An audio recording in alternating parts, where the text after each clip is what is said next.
Okay, we're on agenda item number 8, Southern Nevada Water Authority resolution. Vice Chairman Robb, for possible action, the commission may adopt a position statement or resolution relative to Southern Nevada Water Authority drafted by the Great Basin Water Network, and the commission may consider the alternative of amending commission policy number 60.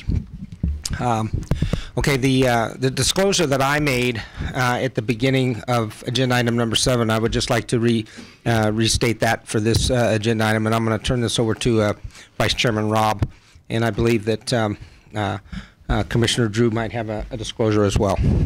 Yes, in terms of item number 8, the disclosure I read for 7 is basically still in effect. I won't be asking or voting in this matter. I'm going to ask to be excused while the discussion goes on in terms of the statement.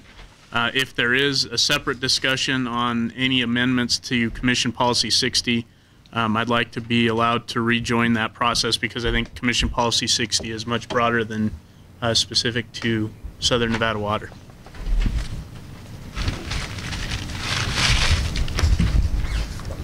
All right. With that, I think the best way to get this started is to have a representative of the Great Basin Water Network come forward and talk about their letter, and then and get public comment, bring it back to the commission, and see how we're going to go forward.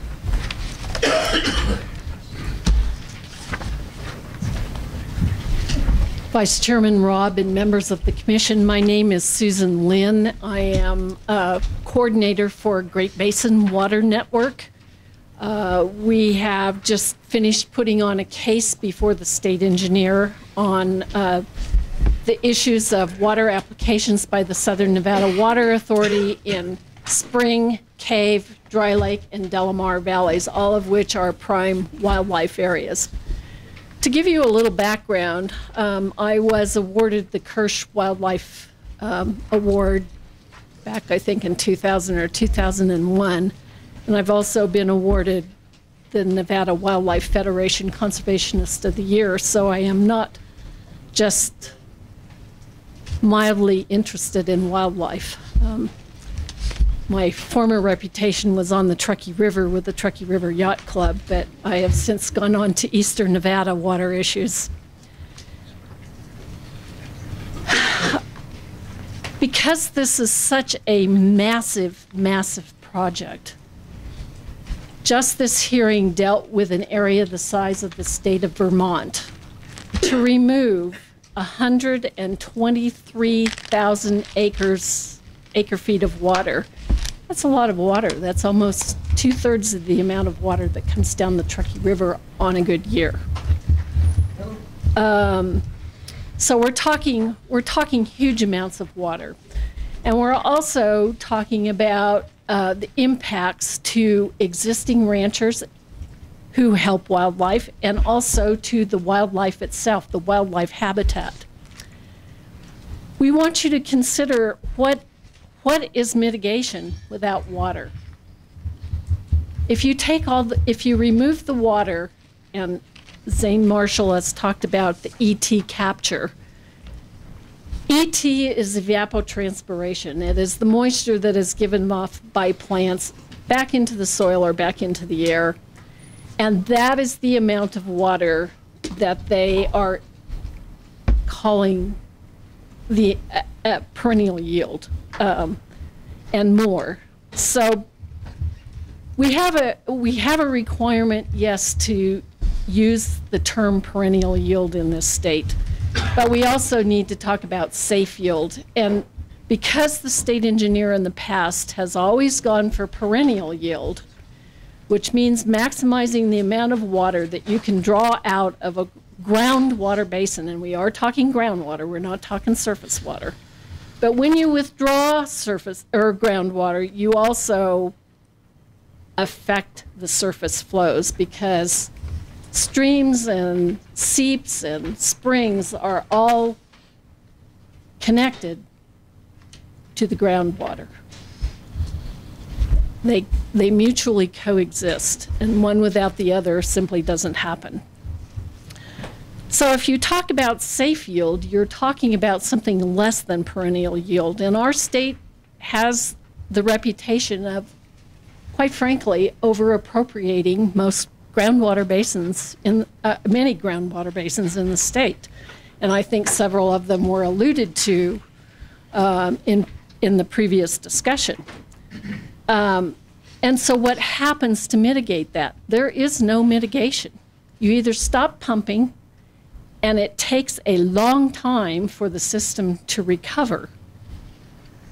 And that's, I think, what, during the state engineer's hearing, the information came out that, yes, there will be serious drawdowns if the Southern Nevada Water Authority is allowed to pump this amount of water that they're requesting.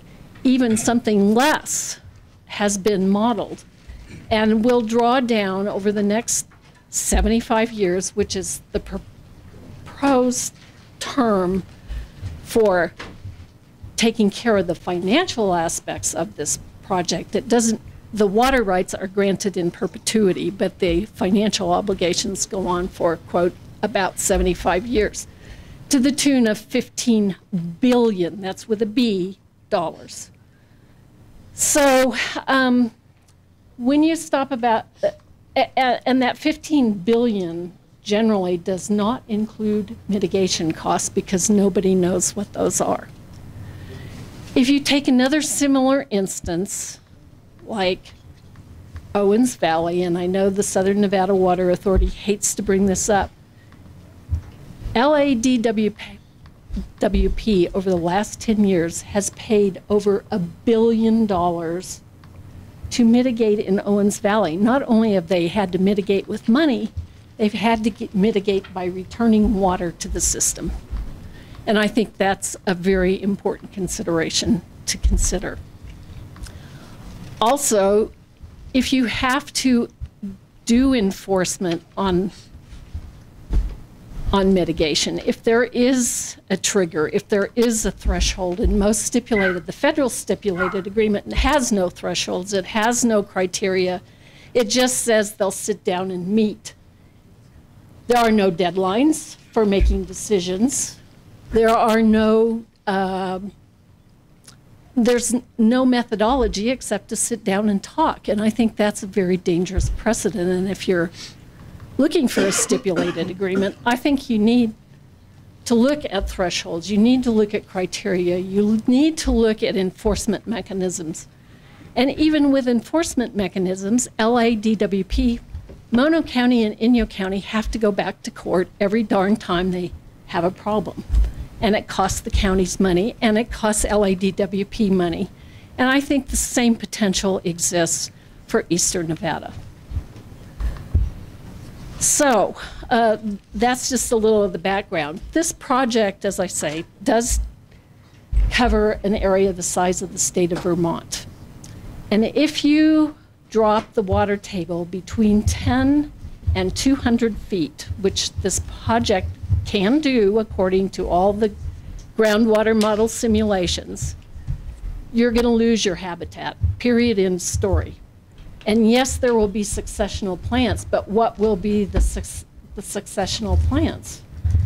Will they be greasewood? Will they be things for sage grouse? Will they be forage for elk and deer? Will they be, will the springs dry up? Will there be duck hunting? I mean, these are all things that I think you as wildlife commissioners are probably very interested in.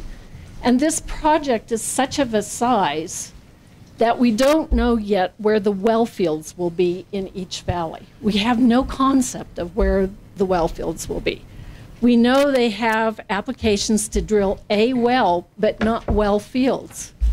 So this is an issue that will be upcoming. The state engineer must consider it. But when you're doing well fields, you also establish roads, pumps, transmission lines or service electrical lines for the pumps unless they're solar. Then you have the fragmentation, further fragmentation of wildlife habitat. And so you do, in any way, shape, or form, irregardless of dropping the water table, you have impacts on wildlife because you have fragmented the land.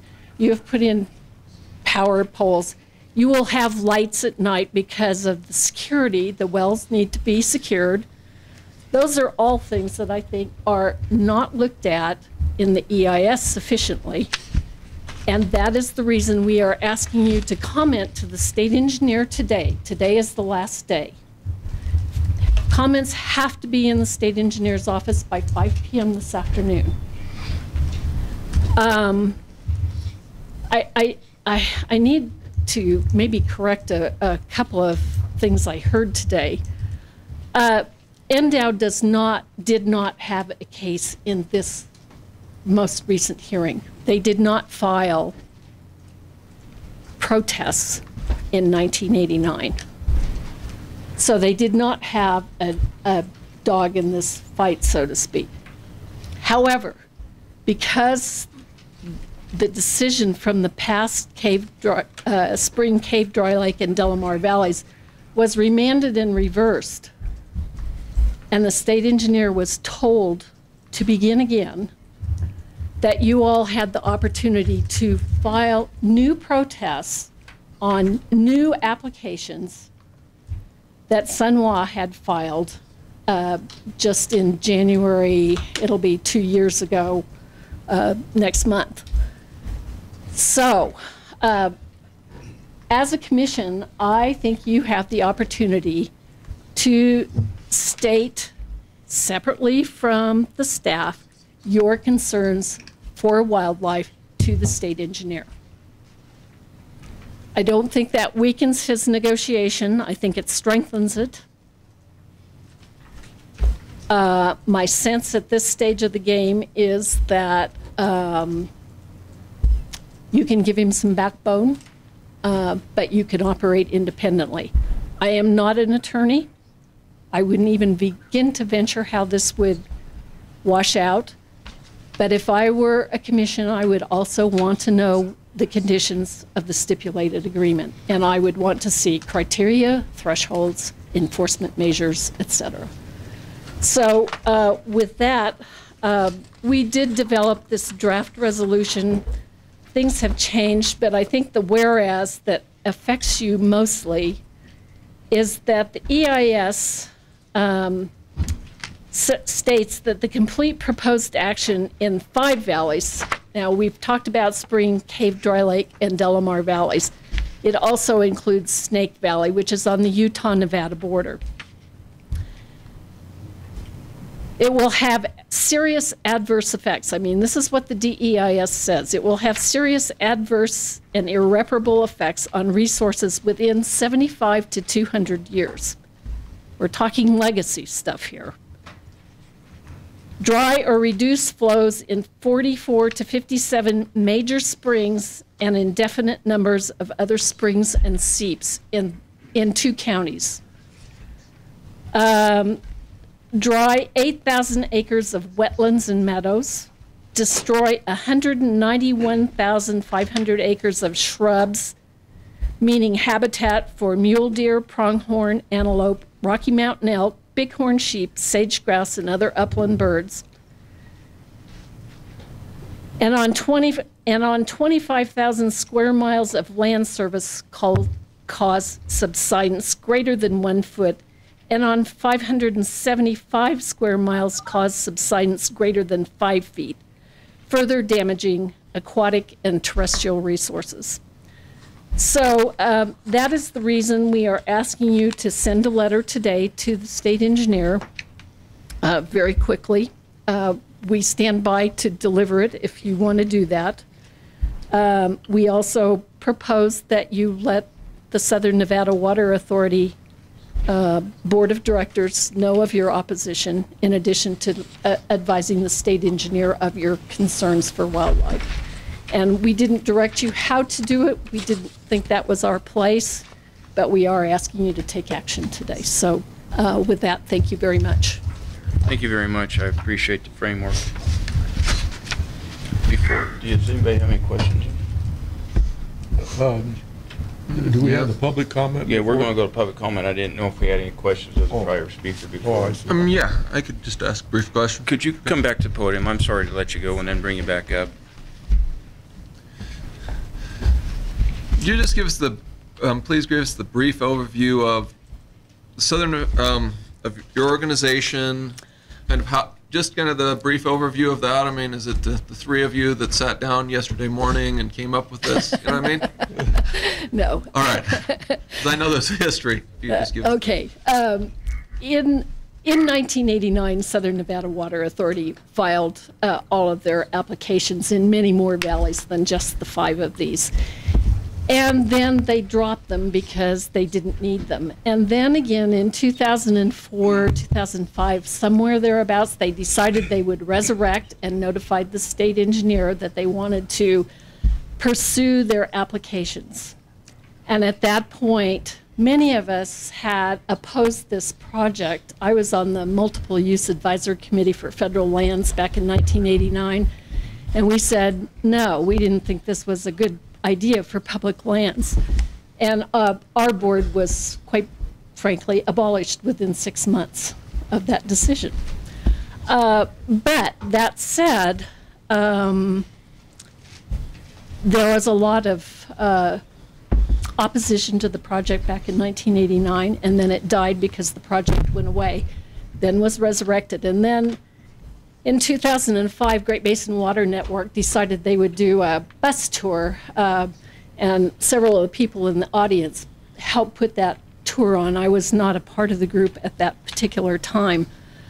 And because they felt it was necessary to look for the ranchers and the wildlife people and the business people who would be affected, seriously affected by this project, they decided to start a group, and ultimately it incorporated and became the Great Basin Water Network, which is an advocate for wise use of water and looking at the impacts of very large interbasin groundwater transfers. And I'm talking groundwater, I'm not talking surface water now. So the group organized, and I'm proud to say, have numerous counties from both Utah and Nevada. We have a number of Indian tribes. We have a huge number of business people who will be affected by this. We have ranchers. We have, oh gosh, I don't know. But anyway, our participants come from Eastern California, Nevada, Utah, Southern Idaho, Northern Arizona, and everybody is concerned about water. And so what we try to do is help rural communities build their capacity to fight their wars, so to speak, and to protect themselves. I mean, this really does affect Ely and Pioche and Panaca and Baker and all of those places. And so everybody contributes what they can. It is a very piecemeal organization. We have patched together a legal team, our hydrologists, our biologists, our ecologists, our economists, to put on our share of the hearing. And then we had other people who put on their own case before the state engineer. It was also our group who challenged the state engineer on what we call due process, but what the state Supreme Court ultimately decided was that the state engineer was not following his own rules for protests and holding hearings. So they reversed and remanded, and it is because of our action taking it up to the Supreme Court that we were able to allow other people to come back after 20 years and file protests. Because people who hadn't lived in the valley 20 years ago, people who had moved to the valley within the 20 years, children of original protestants weren't even allowed to carry on the family case. And we felt that was just dead wrong. So we went to court and won. We were not successful at the district court the first time, but we went to the Supreme Court. They were with us. And then in the Cave Dry Lake Delamar case that we took to district court, the judge came back and told the state engineer, you've seriously abused your discretionary powers in allocating this much water because nobody thinks it's there.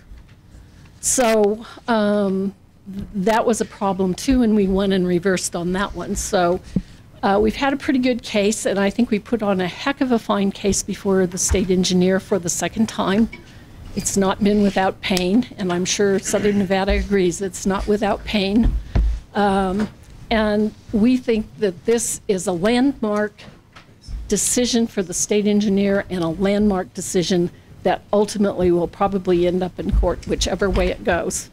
So one of the former speakers suggested that it was still going to be in court. I suspect it may be. So other questions? Any other questions? We got a deadline to get this to a state engineer's office if we're going to do that, so let's start with some discussion and get going. Do we want to have comment amongst the board before we go out to the public, or do you want to start with public comment?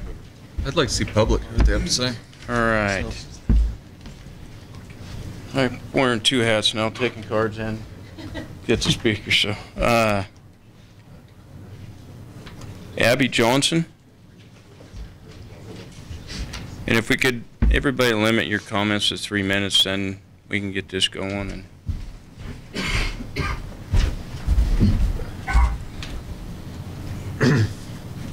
good morning.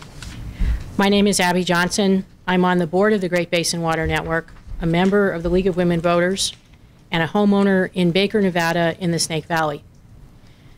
I'm here to urge you to adopt the resolution that's being considered, and I have the following comments regarding the proposed resolution and proposed mitigation. On the stipulated agreement proposal, the stipulated agreements currently in place are backroom deals that exclude anyone who hasn't surrendered their right to protest. For example, in the current Spring Valley stipulated agreement, White Pine County does not have a seat at the table because they didn't want to give up their protests. The meetings are held in secret. Nevada's open meeting law does not apply. It is wrong that decisions are made about land and water where the real stewards of the land are excluded and the public is not welcome. Any involvement in agreements between Sunwa and NDOW, both Nevada agencies, must be public and must involve the public and all stakeholders, not just the ones Sunwa wants at the table. Let's not have NDOW enable a process that gives the control to Sunwa and excludes the public and the people in the area that are most affected. Regarding mitigation, if you've read the BLM's EIS, you know that the pipeline project will create a sacrifice zone the size of the state of Vermont, as Susan mentioned. Let's be clear, any mitigation plan for that area, it's not a mitigation plan for NDOW, it's an evacuation plan. Regarding mitigation, Director Meyer said several times this morning that he wants to get something for wildlife. There is nothing to get for wildlife in that area except to oppose this project. Off-site mitigation and a payoff from Sunwa will not protect the wildlife in the target area. I urge the Wildlife Commission to speak up and stand up for wildlife and for the future of Nevada by supporting Great Basin Water Network's resolution. Thank you. thank you. Tina Nappy.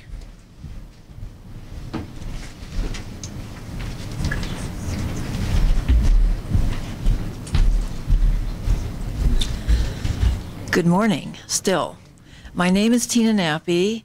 I served in your august position for some years, but I'm also was a founder of the Desert Fishes Council that was formed in 1969 to protect the Devil's Hole puffish and other fish that were being impacted by Spring Meadows development. And one of the members that we had at that time was a man named Bob Love, who had no interest in fish when he came, but saw immediately as a homeowner there that he was going to be impacted at that point by Spring Meadows development and was a stalwart member. So this is not just about fish and invertebrates. It's about all of us. I, too, urge you to support this agreement. It is, first of all, not only in your wildlife's best interest, but it seems to me it's your responsibility to protect wildlife. And while it can't be discussed today, I urge for the next agenda item for your next meeting that you say that you want to see the stipulated agreement before it's signed, so it becomes part of the public, and that part of that be you require third-party monitoring, not leave it to Sunwa, who you can't really trust. They have a vested interest. And finally today, you have such a unique choice before you when I think about it, because this is the first time when the Wildlife Commission seems to me can really act independently. And to my knowledge, that certainly never occurred when I was on it. And this would be really wonderful. If you do not do this, you're setting a terrible precedent for any future issues that come before you, particularly dealing with water. And for wildlife of the state, water is the bottom line. So you can't mitigate loss of water for fish and invertebrates, or for springs that provide riparian habitat for wildlife. Or if the water is drawn down, how do you replace the shrubs? It just will not occur. And once it is approved, there will be a desire to put once the well is down, to suck everything dry underneath. It just will happen that way. So I too am urging that you support this resolution and strengthen the Department of Wildlife's hand in the negotiation. Without it, they're in a very weak position. Thank you. Gil? For the record, Gil Yana, Carson Advisory Board, our board looked at this issue carefully, and we'd like to come out and support the resolution. Hopes the commission goes in that direction and puts their position openly in front of the eventually the state water engineer, that you're opposed to the plan that's currently being proposed.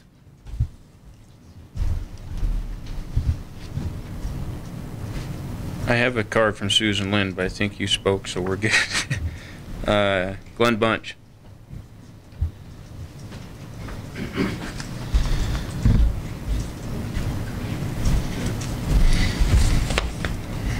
Before the meeting started, I passed these out. Each one of you have one in front of you. And it's an information item. Now then, first of all, I'd like to go on Glenn Bunch, Walker Lake Working Group. Changing hats here. Used to be in Mineral County, but I'm Walker Lake Working Group. First of all, I'd like to go on record. I do not support the dewatering of eastern Nevada. But now with that said, I would like to caution you people, the commissioners, about the position that you stand on. I mean, read the resolution, look into it, and give it some thought. I mean, it's a good resolution, but be careful. And I'm afraid that if you guys go with it the way it is, that it will be one more obstacle that we, Mineral County and Walker Lake Working Group, will have to overcome to try to put water in Walker Lake. We're in a process at this time of purchasing water, surface water, and moving it to Walker Lake. And in that aspect, one of the fights that we're fighting is the opposite of what's been brought up. If we remove the surface water, the wells are going to dry up. I mean, we're doing the same thing, only opposite. But there's an organization, NIFWIF, purchased water rights from willing sellers in Lyon County and Mason Valley. And when they went to do that, the big obstacle come up is, well, you may own it, but it can't leave the basin. So they're contesting this in front of the water master and everyone, that they don't want the water to leave the basin of Mason Valley. Even though they don't own it, they don't want the water to leave. So there's just some things out there that we see that there's a possibility that within the next 6 months or a year, you'll see a resolution very similar to this, reworded, of course, wanting you to take a stand for not dewatering Mason Valley. Even though Walker Lake, with the TDS of over 19,000, no longer can cutthroat trout be planted in it. It's just that there's things that we need to be careful with. Now, in the past, when I come in front of the commission to ask for support on our issue, the DAG at that time advised this is too political to get involved, and we have to stay in a neutral stance. So at that time, that the Department of Wildlife may have to go against the Walker Lake Working Group, so it was advised to stay neutral. So those are the things that we need to come up with. Be careful with your decision, because Walker Lake's needing water too. Okay? Thank you, Glenn. Dennis, and you got to help me with your last name when you get up here. Galleri is my last name, Okay, Dennis Galleri. Thank you, Chairman, Vice Chairman Robb, the ability for the opportunity to speak here. First of all, I just want to say that I am in support of the resolution, but let me say that the resolution specifically addresses groundwater issues, and more specifically the issue related to the Southern Nevada Water Authority's project. And to that extent, I think it's clear, especially if you read the EIS, as many of us did, the amount of drawdown is severe, and the groundwater is directly connected to the springs, wetlands, meadows, seeps, and even the forest that exists currently in Spring Valley. And in the case of the Cave, Dry Lake, and Delamar valleys, what you have is no surface discharge within those valleys, but you have water that flows underground through the carbonate aquifer and comes out in places like Pahranagat, Coyote Spring, and White River Valley. And these are long-term flow paths, but once you set in motion a change to these groundwater flows, it becomes part of the new reality. And you can't mitigate the loss of water. Once you remove 1 million gallons, 1 million acre feet over a decade, you'll never put that 1 million acre feet back. It's gone forever. And to wait while the natural recharge occurs, it happens over a much slower rate than the amount of time it took to remove it to begin with. So what you have is a double-edged sword. Not only do you lose the water quickly, but to try to recover, it takes much, much longer. So recovery of these systems is not something you're going to see. So we want to prevent putting in motion the changes which will occur. It isn't reasonable also that you would expect to put in a very expensive system and then not utilize it, which would be a requirement if mitigation is truly, or if monitoring shows that the result needs to reduce pumping. So it would mean that you put in a system, but you don't actually use it. That is not a logical conclusion, and I don't think that I don't think that you can expect that in the long term we will see any protection for the springs, the wetlands, the meadows, and the forests. So with that, I would conclude my comments, and I would urge you to support the resolution. Thank you. Thank you. Rose Strickland.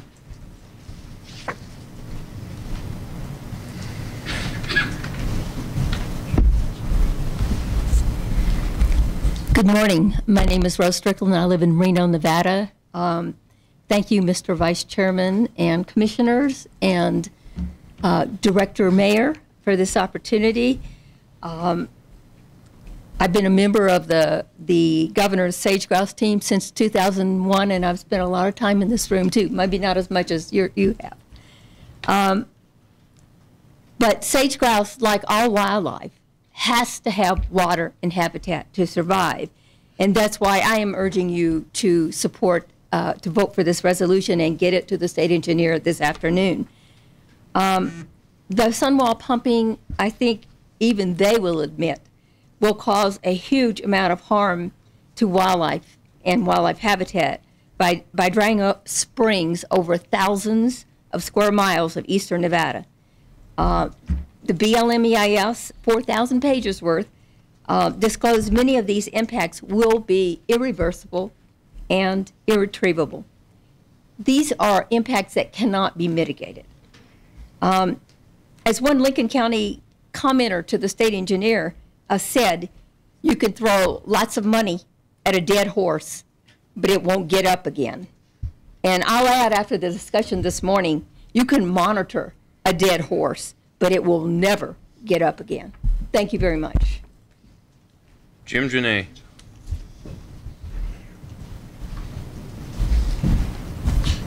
Jim Janae, Lyon County Game Board. We've discussed this a little bit out there. We're having problems with it because all of these papers that we get and look at and so on are written by people that are mainly lawyers. Unfortunately, I've been raised in the state of Nevada, and usually when somebody starts talking real nice to you about getting a little bit of your water, you don't want to listen. I figured Mother Nature put this water where she wanted it.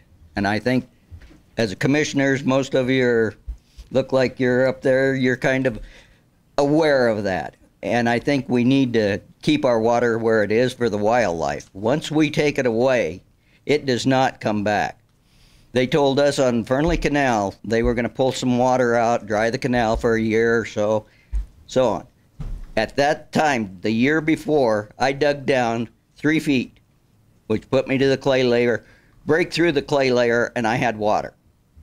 I dug down this year, I went down 7 feet, 8 feet, and through the clay layer and on down, and there is no water. That's over about a 3-year period. Imagine what this will do to us. We have wildlife we're responsible for, and I think, you know, how we go about it and what the wording is, I don't know. I'm hoping well, I know Michael know. He's a lawyer. But we need to keep the water where it is. We do not need to give it to anybody. Thank you. Mike Macbeth. Okay. Let me go through the cards here. Those are the ones that specifically said 8. Ken Wellington, you have an all? I'll just do a quick one. For the record, Ken Wellington, I'm from Elko County, but I'm not representing Elko County at this point. And I'd just like to say that part of this is the amending or altering Policy 60, and the problem I see with that is we as the county boards and the sportsmen have been pretty particular about not micromanaging the department. That policy sets forth what the director's job is, and personally, I do not. I support the resolution that we're about to do, but I don't think we need to be handcuffing the department in doing their job. So I'd like to see us stay away from the amending or altering 60. I would ask the department if they're looking at that stipulation to look at what the triggering mechanisms are going to be, who's going to make those determinations. I sure would like to see a member of Endow on that executive board. I'd also like to, and like most of the people spoke in here, it's, you know, once they make that call that they've used too much water or it affects wildlife, what is going to happen following that? Do we have to go file injunctions? Is it going to be money that the state doesn't have or Department of Wildlife doesn't have? I'd like to see all of those prior to the department signing that stipulation. So I would like a shot at that. Again, I'm speaking on behalf of myself and not Elko County. Thank you. Gerald Lent, you have an all card? No? Anybody else wish to speak on this item? Corey? And Dr. Dixon. For the record, Corey Lytle, Lincoln Cab. We voted to push forward with the resolution. We support it. Being a resident of Lincoln County, it's going to devastate the county, basically. I'm a 6th generation Nevada resident and a resident of Lincoln County. And projects like this, they're so dynamic and they are so immense. You're looking at 4,000-page EISs. And just keep in mind, that's just a tiered analysis. That's only a drop in the bucket to what's eventually going to come down the pipe. No pun intended. You know, it's going to affect, we have references to the state of Vermont. It's going to affect a bunch more than that. It's not that simple. It's not, we get a committee and we decide that the bird needs a drink of water that morning. It's a lot more complex than that. So we want the resolution to go through. I could sit and scream about this for hours, but we're for the resolution, and we think the water project's basically going to cause more problems than it's solving, and down the road in 5 years we'll have a better solution anyway. So, thanks. Dr. Dixon. For the record, Paul Dixon, I'll be speaking on behalf of myself since my board was not able to address this specifically. I'd like to state that for the last 23 years, I, as a professional, have worked on groundwater and contaminant issues for the Department of Energy. And I will tell you that everything you've heard and all the fears that people are relaying about if you remove things that it's irreversible, it is true. You only have to go to Vegas and look at the sinking of the Pyramid Hotel in the corners of Mandalay Bay because of groundwater removal and compaction. Once you remove things, things compact. The standard method that we use in the Department of Energy to keep contaminants from moving in groundwater is to dry out the ground above them so you don't recharge, and then you pump the system down so that it doesn't have flow. And you treat what you pump out, and then things are pretty much stabilized in a lot of places where you can't, where it's too deep to recover. And so when you look at the volumes they're talking about here, which are, factors of 10,000 to 1 million times more than what we're doing in other places, when you literally look at what they're removing for total groundwater feet.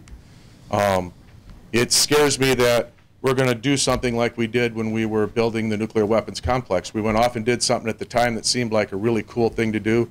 We built bombs, we contaminated things, and we kept going because it was in the best interest of X party. Now, 50 years later, we're spending probably close to $300 billion to clean up that mess. And we'll never get it clean and never get it back to Greenfield.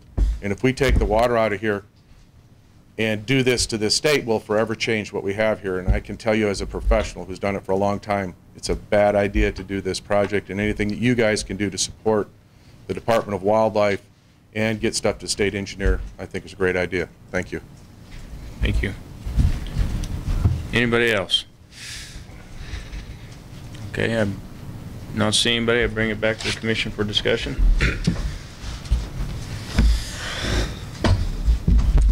Well, as far as I'm concerned, I'm ready to make a motion.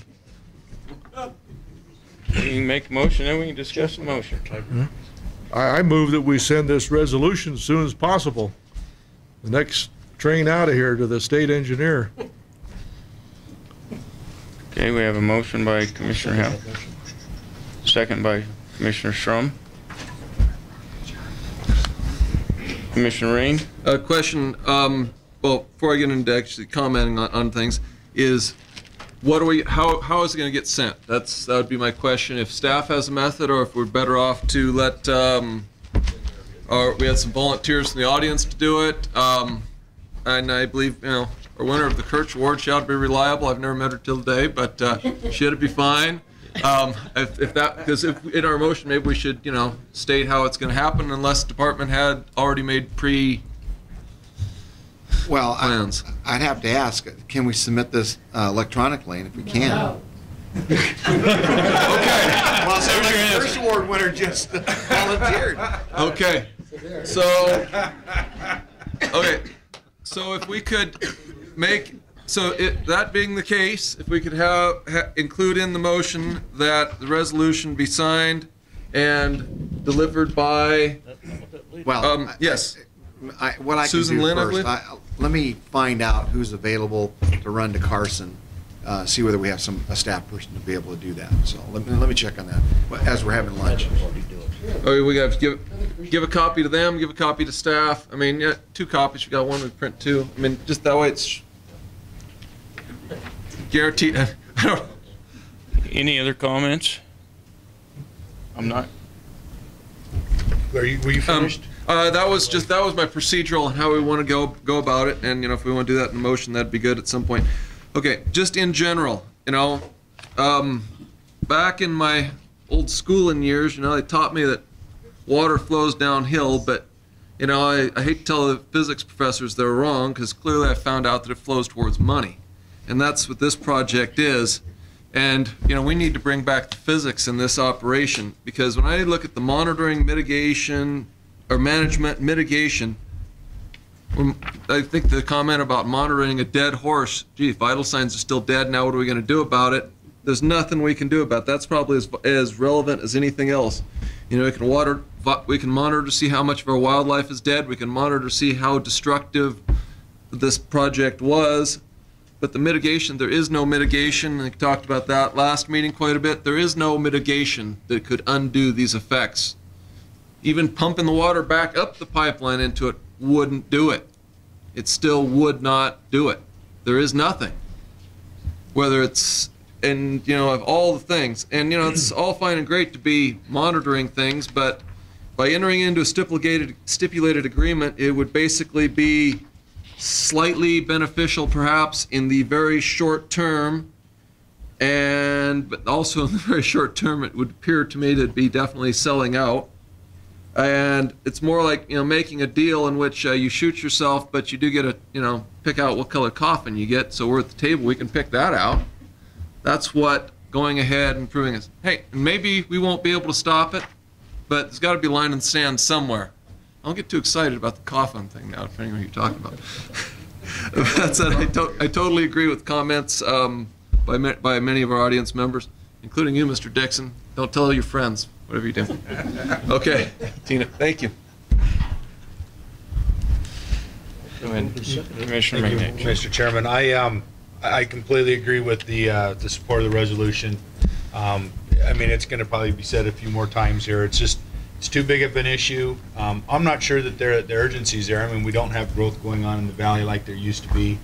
The impacts are too big, too varied. There's too many unknowns.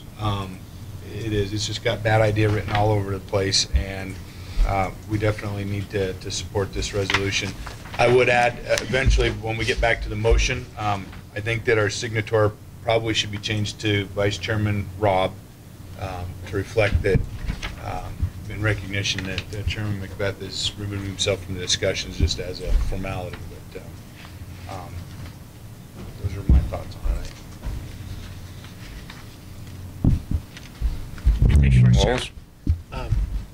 Same thing. I agree 100% with the resolution. There's no sense in continuing on and hashing it all out again. I'm in full support. Thank you. I'm ready to call for a vote. Commissioner Vogler, are you still on the phone? I am. Do you have a comment you would like to make? I give myself out. Said everything I wanted to say, and I really am proud of you guys. This is something we have to draw that line in the sand. Win, lose, or draw, at least history will record us as having good and honest common sense and resolve. All right, I call for the vote. All in favor, say aye. Mr. Chairman, did we modify, did we amend it properly to? Correct. I guess I would make a motion to amend to include modifying the signator to be Vice Chairman Jack Robb, and we address the matter of who's going to deliver. Give a copy to our Hirsch Ward winner and staff so that they can figure out who's going to deliver it, as long as. That would be fine. That would be my motion. Is second.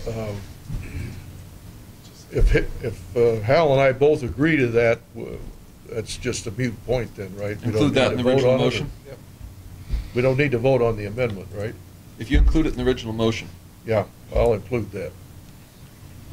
You included that in your original motion, and he okay, then I'll remove it as an amendment. I'll remove my motion to amend. So that's included in the original motion, what he said. So we've amended the original motion. We've amended the original motion. We have a second on the amended motion. Now we can call for the vote. Now we can vote. All in favor, say aye. Aye. Aye. All in favor, say no. Commissioner Vogler, for the record, you were a... Aye. Thank you very much. That concludes... And before we close, I would like to ask one more question. I guess the copy of the draft EIS letter that went, that apparently didn't make it to the state engineer, is that my understanding? Is Elmer still here? That's correct. Okay.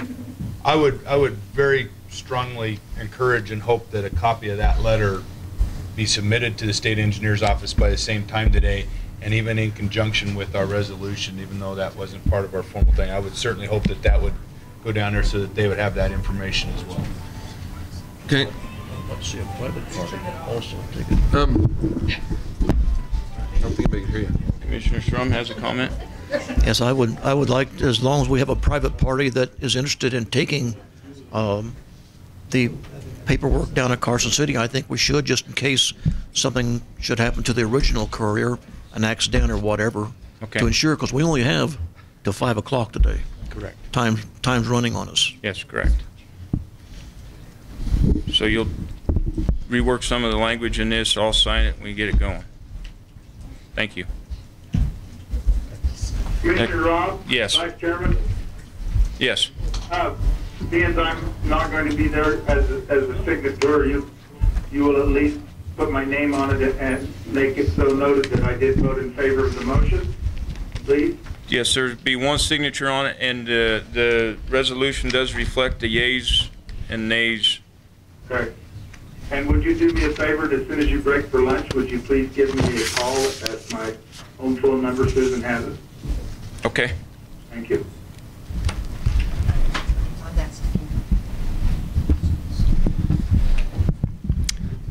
Okay, that concludes agenda item number 8. I've been told that we have lunch ready, and so we're going to go ahead and break for lunch. Anything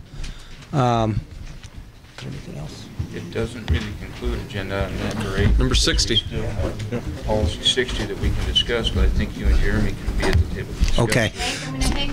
Okay. Hold on. Hold on. What we're going to do is I want to clarify that agenda item number 8 is not has not been concluded.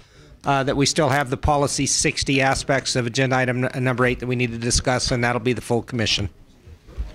So we'll go ahead and adjourn for lunch.